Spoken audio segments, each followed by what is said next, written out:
Hello, नमस्ते students. आज हम व्यवहारवाद के सिद्धांत का अध्ययन करेंगे। व्यवहारवाद के सिद्धांत के प्रतिपादक वॉटसन थे और ये वातावरणवाद को महत्वपूर्ण मानते थे। इनके अनुसार वातावरण ही सब कुछ होता है। वातावरण के माध्यम से ही बालक का विकास होता है। बालक को जैसा वातावरण मिलता है उसी अनुसार बालक का विकास होता है। वंशानुक्रम का उसमें कोई भी स्थान नहीं होता है। तो सबसे पहले हम व्यवहारवाद का सिद्धांत है उद्दीपक और अनुक्रिया का सिद्धांत के बारे में पढ़ेंगे। उद्दीपक और अनुक्रिया। व्यवहारवाद में उद्दीपक और अनुक्रिया का महत्व होता है। व्यवहारवाद में जितना उद्दीपक और अनुक्रिया का महत्व है उतना किसी भी वाद में नहीं है। व्यवहारवाद के जो प्रमुख प्रवर्तक थे वॉटसन थे, थॉर्नडाइक थे, स्किनर थे, पावलन थे। इन सब ने उद्दीपक और अनुक्रिया को ही महत्वपूर्ण माना है। उद्दीपक से ही बालक में कुछ अनुक्रिया होती है। तो उद्दीपक और अनुक्रिया को समझाने के लिए इन्होंने भिन्न भिन्न पशुओं पर भी प्रयोग किए थे। जैसे थॉर्नडाइक ने बिल्ली पर प्रयोग किया था, पावलन ने कुत्ते पर प्रयोग किया था जिसमें वो कुत्ता भूखा था और भोजन को देखकर उसके मुंह में लार आती थी। तो वॉटसन का कहना था कि जो व्यवहार के लिए अनुक्रिया के लिए किसी उद्दीपक का होना आवश्यक है। थॉर्नडाइक ने भी विभिन्न प्रयोग किए थे। बिल्ली पर भी प्रयोग किया था कि बिल्ली पिंजरे में बंद थी और बार बार बटन दबाती थी तो पिंजरा खुल जाता था। तो वो भोजन प्राप्त करने के लिए उसको प्राप्त करने के लिए अनुक्रिया करती थी। तो कुछ भी सीखने के लिए बालक में उद्दीपक होना आवश्यक है। तो बालक के सामने ऐसी उद्दीपक या ऐसी कंडीशन करनी चाहिए जिससे बालक सीखने को प्रेरित हो। तो एक उदाहरण के माध्यम से हम इसे समझ सकते हैं कि यदि हमारे पैर में कांटा चुभता है तो इसकी सूचना हमें नाड़ी केंद्र से मिल जाती है। जैसे हमें कोई भी कांटा चुभता है तो हम एकदम चिल्लाते हैं तो हमारे व्यवहार में परिवर्तन आता है, तो जिससे हमें पता चलता है कि हमारे कांटा चुभा है। तो किसी भी क्रिया के लिए कोई वो अनुक्रिया होती है। जैसे हम साइकिल चला रहे हैं तो एकदम ब्रेक लग जाता है, तो ये भी उद्दीपक और अनुक्रिया में ही आता है। तो व्यवहारवादी ये वॉटसन थे, ये व्यवहारवाद को ही महत्वपूर्ण मानते थे। नेक्स्ट है सीखने का सिद्धांत। व्यवहारवाद में सीखने के संबंध में अभ्यास के नियम को महत्वपूर्ण माना है। व्यवहारवाद में सीखने में संबंध प्रतिक्रिया को प्रमुख स्थान दिया है। व्यक्ति बार बार अभ्यास से किसी भी कार्य को सीख सकता है। तो व्यवहारवाद में जैसे थॉर्नडाइक थे जिन्होंने अभ्यास के नियम, प्रभाव का नियम और तत्परता का नियम बताया था कि जिसके माध्यम से बालक अधिक सीख सकता है। बालक बार बार अभ्यास करने से सीख सकता है।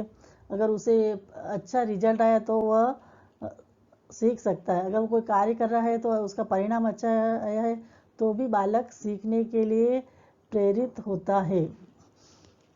तो सीखने के संबंध में व्यवहारवाद में थॉर्नडाइक का महत्वपूर्ण स्थान है। इन्होंने ही सीखने के मुख्य नियम और गौण नियमों का प्रतिपादन किया था। फिर संवेदना और प्रत्यक्षीकरण, सेंसेशन एंड परसेप्शन। व्यवहारवादी संवेदना को स्वीकार नहीं करता क्योंकि वह इसे आत्मनिष्ठ प्रक्रिया मानता है। व्यवहारवादी थे वो वातावरण को या बाहरी उद्दीपक और अनुक्रिया को ही महत्वपूर्ण मानते थे। वे संवेदना और प्रत्यक्षीकरण को स्वीकार नहीं करते क्योंकि आत्मनिष्ठ प्रक्रिया होती है। मतलब व्यवहारवादी जो थे वह आत्मा, मन और चेतना के विज्ञान को नहीं मानते थे। उनका कहना है कि आत्मा, मन और चेतना तीनों का कोई भौतिक स्वरूप नहीं होता है जिसके द्वारा हम सामने वाले व्यक्ति का व्यवहार का या उसके मनोविज्ञान का पता नहीं लगा सकते हैं। तो व्यवहार को जानने के लिए हमें बाहरी उद्दीपकों की आवश्यकता होती है, यानी कि वातावरण की आवश्यकता होती है, बालक के व्यवहार की आवश्यकता होती है। सामने वाले के हम जो व्यवहार को देखकर ही हम उसके मन में चलने वाली भावनाओं का, क्रियाओं का पता लगा सकते हैं। फिर अनुभूति और संवेग। व्यवहारवाद के अनुसार सुख की अनुभूति पूर्णतः संवेदी गतिवाही है। अनुभूति एक यथार्थ है जो संवेदी गतिवाही क्रियाओं से जुड़ी होती है। अनुभूति संबंधी सभी व्यवहार उद्दीपन अनुक्रिया के वैज्ञानिक रूप है। अनुभूति की अपेक्षा संवेग अधिक जटिल होते हैं। हम मनुष्य में संवेग जन्मजात पाए जाते हैं। प्रेम, क्रोध, घृणा, प्रेम और ईर्ष्या, इनके माध्यम से भी हम व्यक्ति के या बालक के व्यवहार का हम पता लगा सकते हैं। बालक के अंदर जो संवेग चल रहे होते हैं उसके अनुसार वह व्यवहार करता है और जिससे हम उसका मनोविज्ञान का पता लगा सकते हैं। तो इन संवेगों के कारण बालक भिन्न भिन्न अपनी व्यवहार प्रदर्शित करता है, भिन्न भिन्न तरह का व्यवहार प्रदर्शित करता है। अगर उसे गुस्सा आ रहा है तो अलग प्रतिक्रिया करेगा, प्रेम आ रहा है तो कुछ और करेगा, तो भय आ रहा है तो डरेगा। तो जो उसके बाहर के अनुक्रिया से ही हम उसकी आंतरिक क्रियाओं का पता लगा सकते हैं। फिर चिंतन सिद्धांत, थ्योरी ऑफ थिंकिंग। व्यवहारवाद यह मानता है कि जब हम विचार कर रहे होते हैं तो हम स्वयं से बात कर रहे होते हैं। व्यक्ति को विचार करते समय अपने अंदर की वाणी की अनुभूति होती है और अंतर दर्शन के द्वारा इसे हम समझ सकते हैं। वाटसन के अनुसार विचार सस्वर होते हैं और आंतरिक वाणी से संबंध होता है।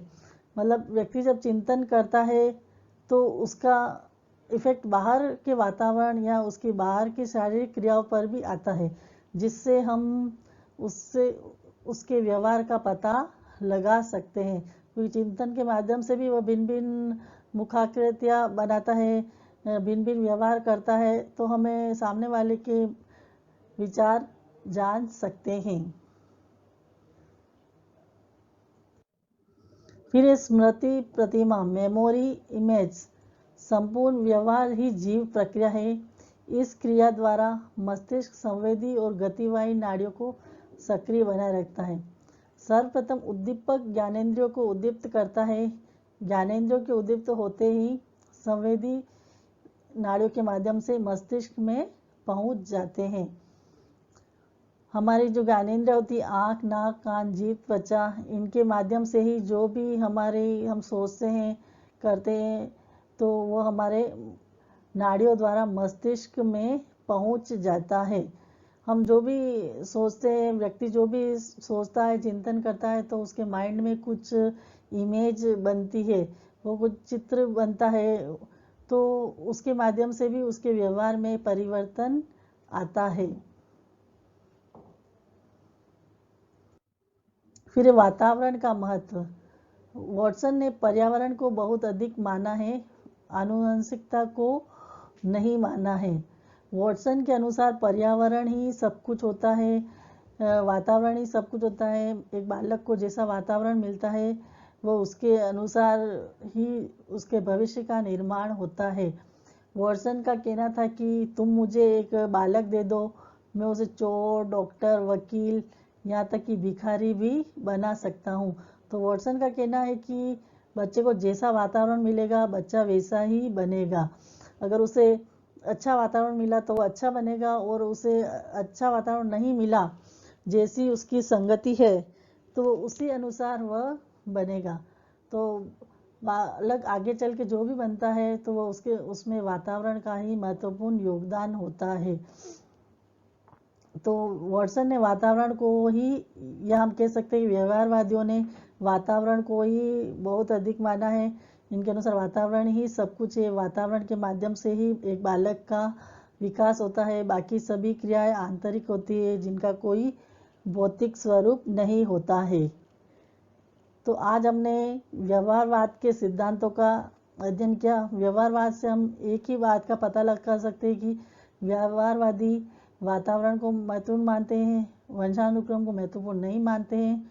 और ये इनका अनुसार वातावरण में से ही बालक का विकास होता है और व्यवहार के द्वारा ही हम सामने वाले के मनोविज्ञान का पता लगा सकते हैं कि उसके मन की आंतरिक क्या क्रिया, क्या प्रतिक्रिया है, उसके अंदर क्या भावनाएं चल रही है। धन्यवाद।